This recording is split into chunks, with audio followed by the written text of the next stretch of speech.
এমন একটি জিনিস transcendental barriers of race and nationality, যা জাতীয় বর্ণের সমস্ত প্রতিবন্ধকতাকে দূর করে দিয়ে মানুষকে একে নিবিড় বন্ধনে বেঁধে দিতে পারে।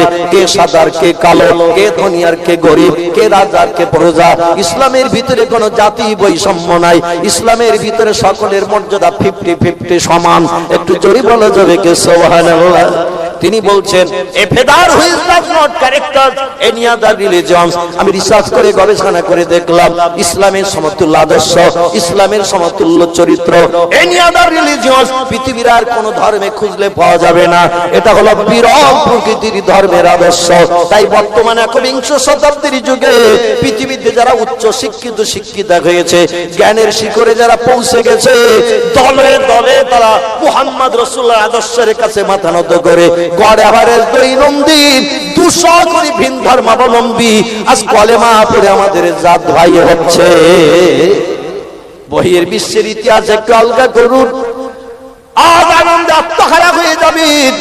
আর এই মুসলমান হচ্ছে ভিন ধর্মাবলম্বীরা, ইহুদিরা, খ্রিস্টানিরা, বৌদ্ধরা, হিন্দুরা, এবং তারা তাঁতি নয়, কামার নয়, কুমোর নয়, সুতর নয়, ধোপা নয়, নাপিত নয়। আমার ভাইরা তারা চাষি নয়, তারা হলো সব হায়ার এডুকেটেড। গ্রিনিজ বুকে, রেকর্ড বুকে নাম লিখেছে যারা, আর রেকর্ড বুকে নাম লিখে যারা পৃথিবীর সব দেশের মানুষেরা তাদের পরিচয় পেতে সুবিধা পায় না, পায় না। রেকর্ড বুকে, গ্রিনিজ বুকে যারা নাম লেখেন, ইন্টারনেটের মাধ্যম দিয়ে তাদের ফটো পৃথিবীর সব দেশের মানুষকে দেখানো হয়। আজকের তারা দলে দলে আমাদের ধর্ম গ্রহণ করে মুসলমান হওয়ার কারণে আজ আমরা পৃথিবীতে শ্রেষ্ঠ ধর্মাবলম্বী হিসাবে বিবেচিত হয়েছি। আমাদের ঘরের বাচ্চা কাচ্চা নিয়ে পৃথিবীতে জনসংখ্যা আমরা 2 নম্বর নই। ভিন ধর্মাবলম্বীরা কলেমা পড়ে মুসলমান হওয়ার কারণে বর্তমান মুসলমানদের সংখ্যা পৃথিবীতে 268 কোটি হয়েছে। আমাদের বর্তমান জনসংখ্যা হলো পৃথিবীতে 268 কোটি। আমাদের ঘরের বাচ্চা নিয়ে গণনা নয়, ভিন ধর্মাবলম্বীরা দলে দলে কলেমা পড়ছে। তাই আমার ভাইরা, আর এই কলেমা পড়ার কারণে একদল হিংসুক ব্যক্তিদের খাওয়া ঘুম উঠে গেছে। এই ভিন ধর্মাবলী উচ্চ শিক্ষিতরা কলেমা পড়ার কারণে, ইসলাম গ্রহণের কারণে একদল হিংসুক ব্যক্তিদের খাওয়া ঘুম উঠে গেছে। তারা মুসলমানদের উপর অত্যাচারী স্টিম রোলার চালাতে শুরু করেছে, যাতে মুসলিম ধর্মটা পৃথিবী থেকে নিশ্চিহ্ন করে দেয়া যায়। এই ধর্মাবলম্বী যাতে চাপের মাঝখানে থাকে, তাহলে আমাদের ঘরের ছেলে মেয়েরা বিপদের অশনি সংকেত দেখে তারা আর কলেমা পড়বে না, মুসলমান হবে না। কিন্তু ইসলাম ধর্ম এমন একটি জিনিস, এ হলো অগ্নি উৎফুল্লিঙ্গ। আগুনে যদি বাড়ি দেন, ফুলকি যেমন শিক্ষাতে থাকে, ইসলামের উপরে যত অত্যাচার উৎপীড়ন আসবে, আগামীতে দেখবেন তামাম পৃথিবী ইসলামী রাষ্ট্র হবে। তাদেরই ঘরে রেকর্ড করা কীর্তি সন্তান লোকটির নাম জর্জ বার্নার্ড শ।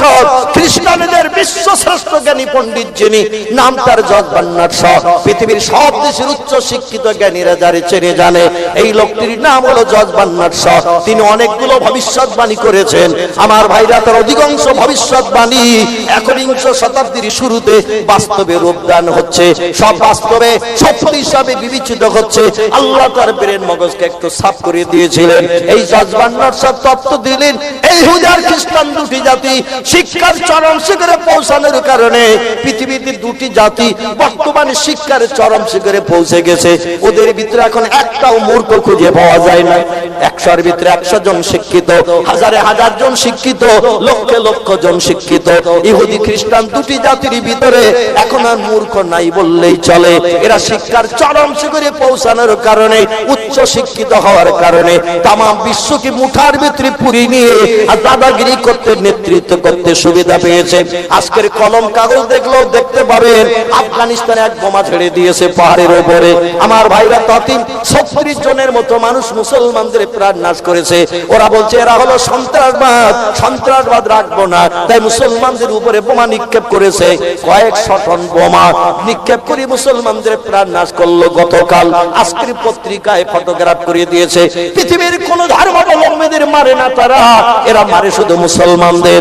কারণ হলো মুসলমানের একদিন তামাম বিশ্বকে একসঙ্গে করে রাষ্ট্র পরিচালনা করে দেখাবে, এটাই তাদের ঘরের উচ্চ শিক্ষিত জ্ঞানী পণ্ডিত তথ্য দিয়েছে।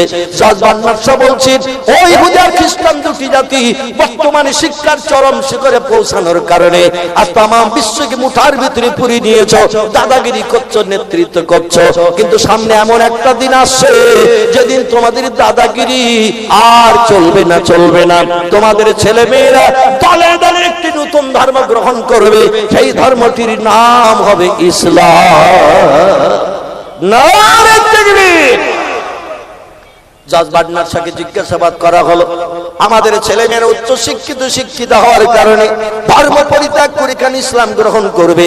তিনি বললেন, যেদিনে দেশের মানুষ শিক্ষার চরম শিখরে পৌঁছেছে, কোনটা ন্যায় কোনটা অন্যায়, কোনটা ভালো কোনটা মন্দ, কোনটা সত্য কোনটা মিথ্যা, তোমাদের ঘরের ছেলে মেয়েরা জ্ঞান অর্জন করে যেদিন যাচাই করতে শিখবে, সেদিন দলে দলে কলেমার আদর্শের কাছে মাথা নত করে ইসলাম গ্রহণ করে মুসলমান হতে থাকবে। এই ইহুদি আর খ্রিস্টান দুটি জাতি শোনো, তোমরা বর্তমান যুক্তরাষ্ট্র আমেরিকা আর ব্রিটেন ইংল্যান্ড এই দুটি দেশ তাম বিশ্বকে আজ নেতৃত্ব দিচ্ছ, কিন্তু আমি একটা তথ্য দিচ্ছি শোনো, England in particular and the rest of the western world in general are bound to embrace Islam. George Bernard Shaw তথ্য দিয়েছেন, তিনি বলছেন, সামনে এমন একটা দিন আসছে, ব্রিটেনের রাজসিংহাসনে যদি কোনো ধর্মের পতাকা উঠতে দেখো, মুসলমানদেরই কলেমার পতাকা উঠতে দেখবে। সামনে এমন একটা দিন আসছে, সেদিন ব্রিটেনের রাজসিংহাসনে যদি কোনো ধর্মের পতাকা উঠতে দেখো, সেদিন মুসলমানদের কলেমার পতাকা উঠতে দেখবে। কারণ এই দেশের ছেলে মেয়েরা শিক্ষার চরম শিখরে যখন পৌঁছে যাবে, সেদিন তারা দলে দলে কলেমা পড়ে মুসলমান হতে থাকবে। বর্তমান ব্রিটেনের দেশে ইহুদি খ্রিস্টানের ছেলে মেয়েরা ইসলাম গ্রহণ করে কলেমা পড়ে মুসলমান হওয়ার কারণে মুসলমান যারা হয়, এদের আল্লাহর ইবাদত করতে হবে না, হবে না। এখান থেকে 80-90 বছর আগে, খুব বেশি নয়, মাত্র 80-90 বছর আগে ব্রিটেনের দেশে একটা মসজিদ ছিল না, মসজিদের নাম নিশানা ছিল না, আযান দেওয়ার কোনো মুয়াজ্জিন ছিল না। ইহুদি খ্রিস্টানিরা কলেমা পড়ে মুসলমান হওয়ার কারণে 20 শতাব্দীর শেষে, 21 শুরুতে ওই ব্রিটেনের দেশে ইহুদি খ্রিস্টানের ঘরের ছেলেমেয়েরা কলেমা পড়ে মুসলমান হওয়ার কারণে তারা 18,000-এর উপরে মসজিদ বানিয়ে নিয়েছে। কতটা বললাম?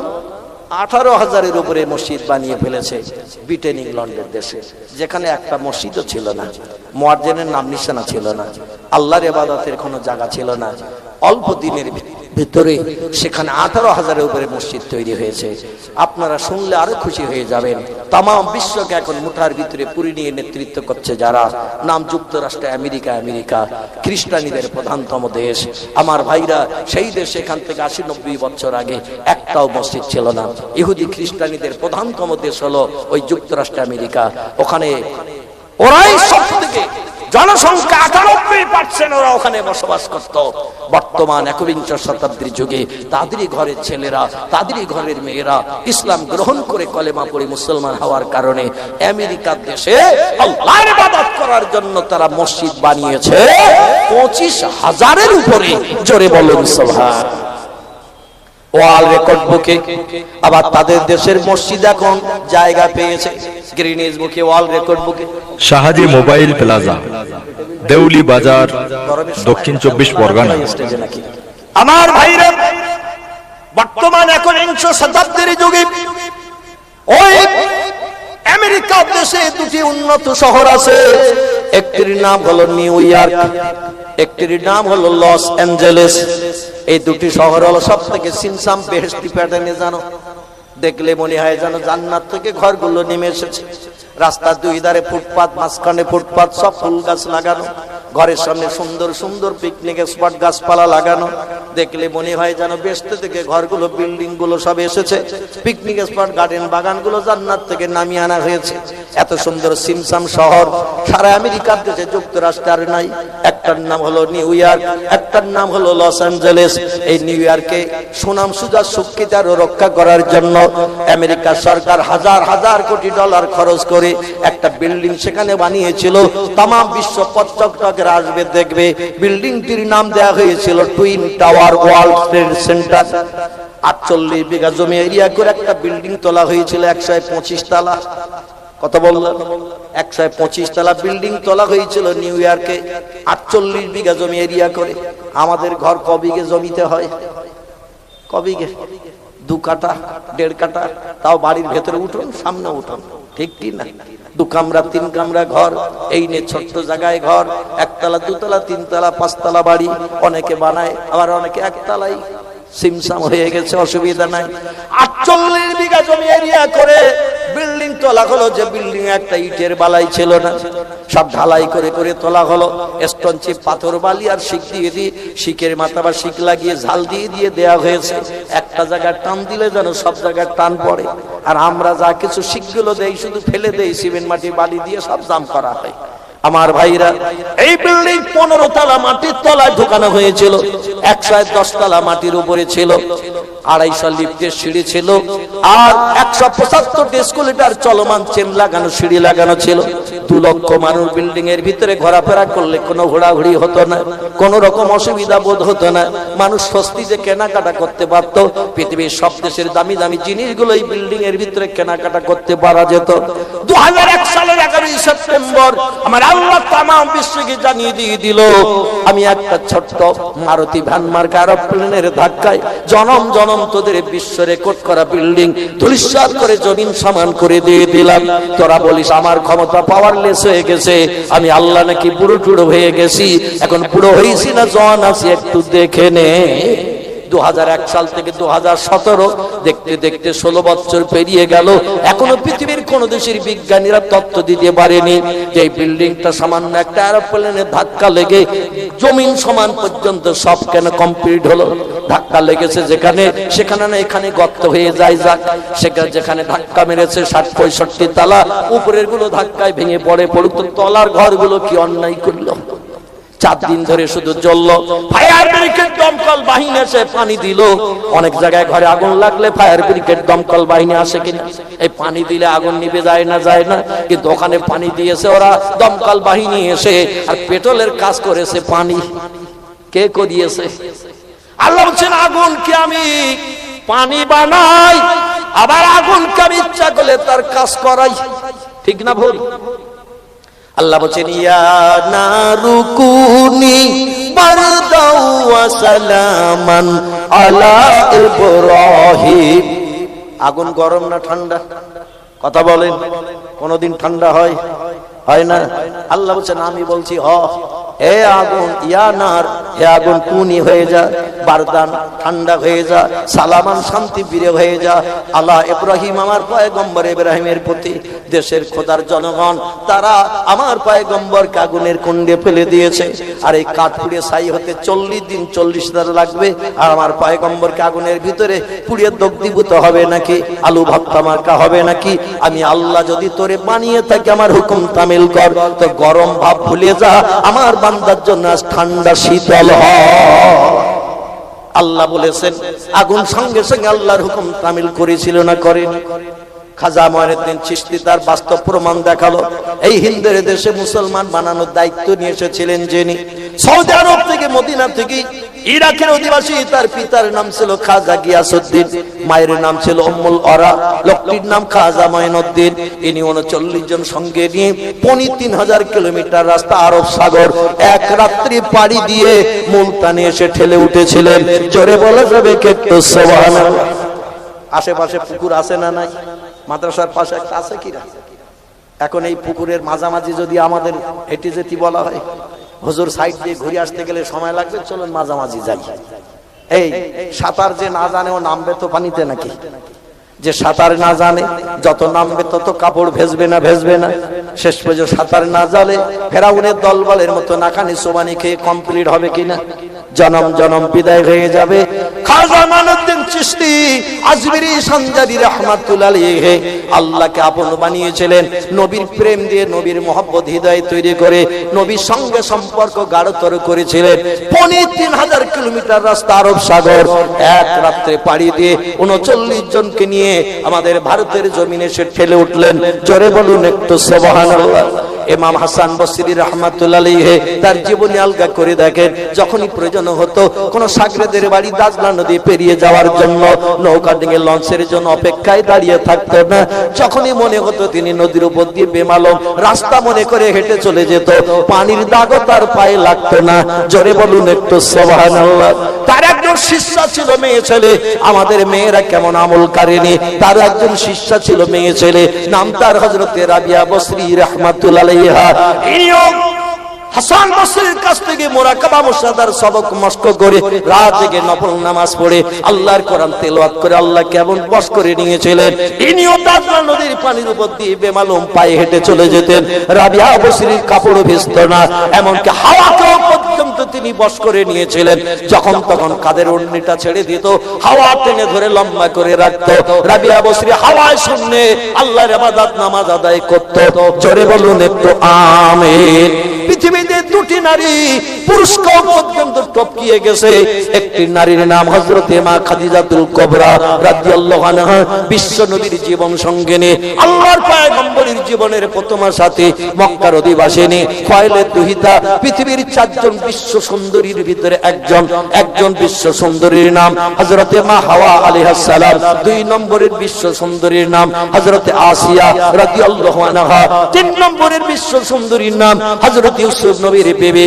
শেষ বেলায় যিনি যাকে স্ত্রী হিসাবে বিবেচনা করে নিয়েছিলেন নাম ছিল তার জুলাইখা।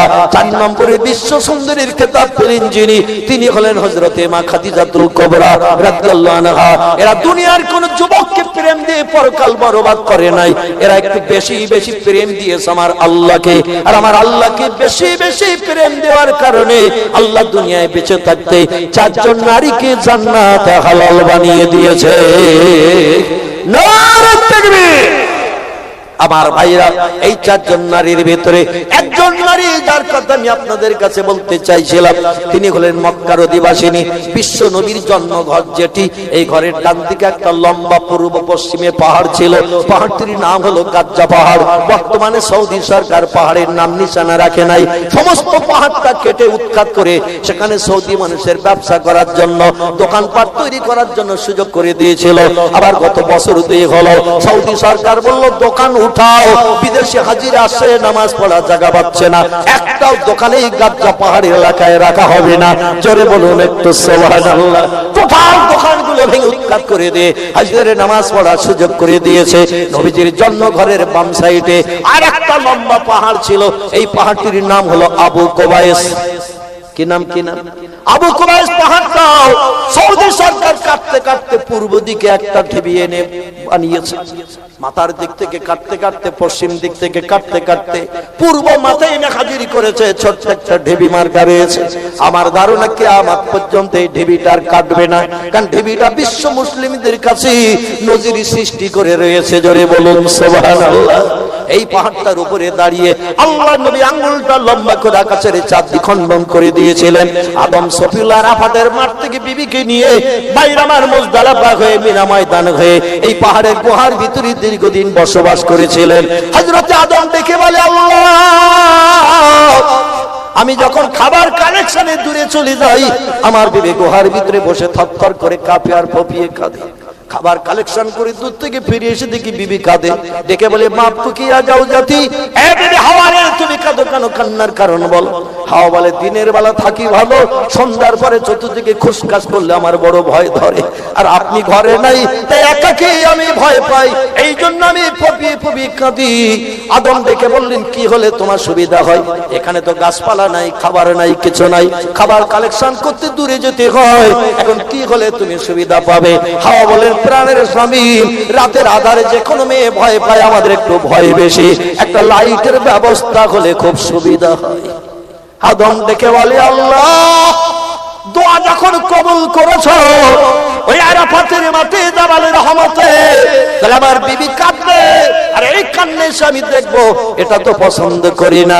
আল্লাহ, কান্না বন্ধের কোনো সুযোগ করা যাবে নাকি? আল্লাহ বলে, না আদম রে, তোদের চোখের বাণী কবুল করেছি আমার নবীর নামের ওসিলা দেওয়ার কারণে। চিল্লাই বলুন একটু সুবহানাল্লাহ। যতদিন আমার নবীর নামের ওসিলা দিসনি, ততদিন শুধু তোদের স্বামী স্ত্রী দুইজনকে কাঁদিয়েছি।